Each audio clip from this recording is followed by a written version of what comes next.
Hello,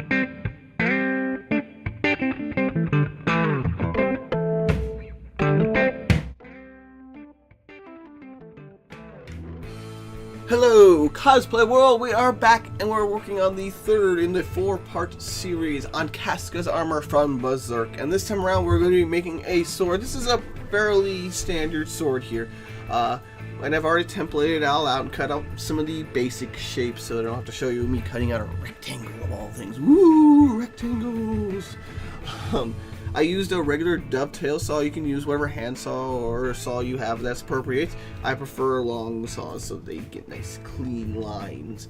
Not necessarily things like a scroll saw, which tend to be a little bit more wiggly and more refinement is necessary. So, MDF is kind of my material of choice when I'm making these fake swords. A 1/4" MDF is really rigid. Unless you're like casting it. There's a couple other ways, but for me personally, if I'm doing the coating, yeah, MDF wood's pretty strong. At a 1/4" it's pretty rigid, so that's going to serve fairly well to emulate a sword. It's also going to protect the finish that we're going to add later.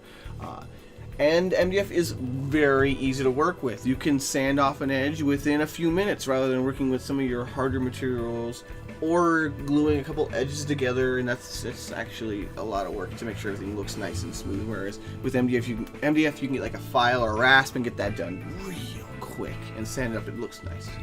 As you can see, I'm making really quick work of the handle with this saw. You can get curves with saws, it just takes a little bit of finagling. Yeah, I switched to the dovetail saw to get a little bit more of a curve. That's what dovetail saws are good for, is getting more uniform, even curves. And I put a clip on the end there because I don't want it to destabilize and accidentally break my guard or the handle off here. The sword is going to be made of the middle tongue, which is going to extend the entire length of the sword all the way from the back to the tip, and then we're going to add a few more layers on top and bottom, or on each side, to the sword itself to give the guard and the grip more depth, make it heavier and thicker, and actually a handle. And I believe those are also going to be 1/4", but they're just going to be the same pattern over again, and we're going to layer them. We're going to glue those together overnight with clamps so that they have a little bit more depth. And for the sheath here, we just have a simple sort of rectangle with tips on the end. To allow the sword to pass through, we need the side panels, the panels that we're going to be sandwiching in, to be at least, I'm going to say, 1 millimeter or 2 thicker than the sword itself. So what we're going to do is we're going to sandwich in a layer of cardstock or some other material to give it a little bit more thickness to the MDF. And typically I can actually use the edges of the material that I cut the sword out from to get an exact shape of the sword. It's kind of convenient. But if your sword is just a straight pointed sword, then just 2 panels on each side of straight material will work just as well. And yeah, here we are, we're cutting out the 2 pieces that are going to sandwich either side of the sword, and that's going to serve as our the thickening I was talking about earlier. The sheath is also, once we get the 2 panels on each side in place and glued down, we're going to clamp that in place and let that dry overnight. We need to check regularly that it isn't kind of getting smashed and constricting to the point where the sword won't go in there anymore. If it's sliding and scraping or it's giving a lot of friction, then that's too tight, because once we add the foil to the facing, then it's going to scrape up on the foil and it's going to rip it up. It's going to ruin all of our work later on.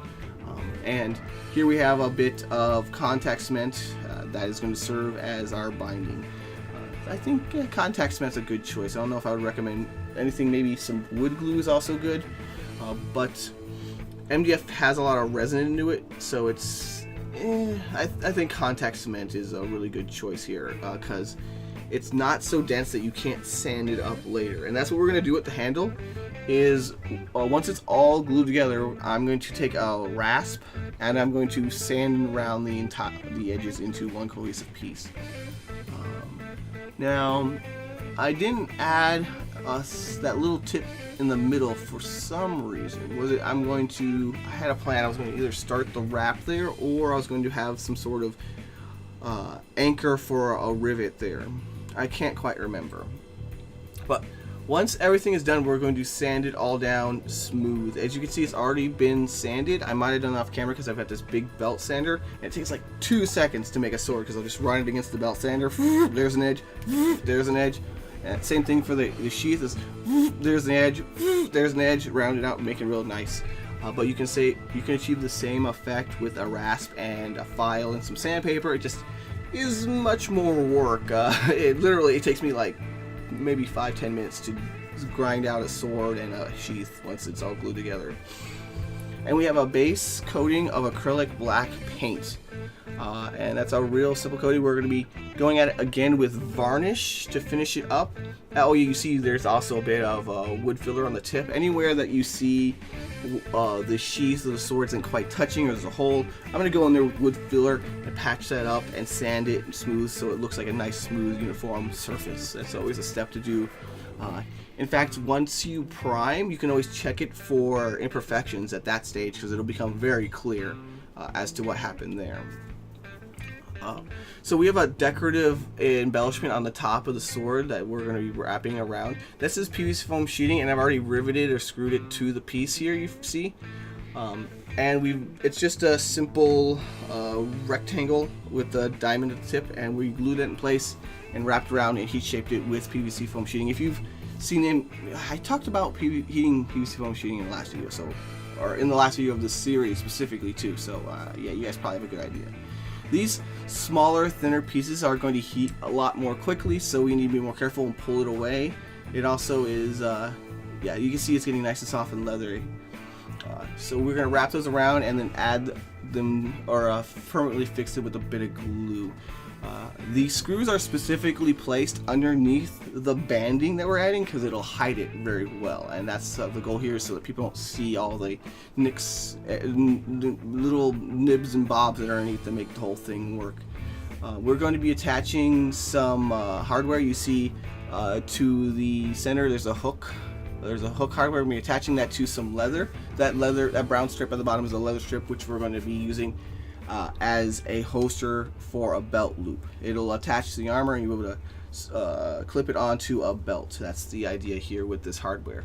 And I think you can even see a little bit of a loop there attached to the sheath as well. Yes. We've already added eyelets. Okay.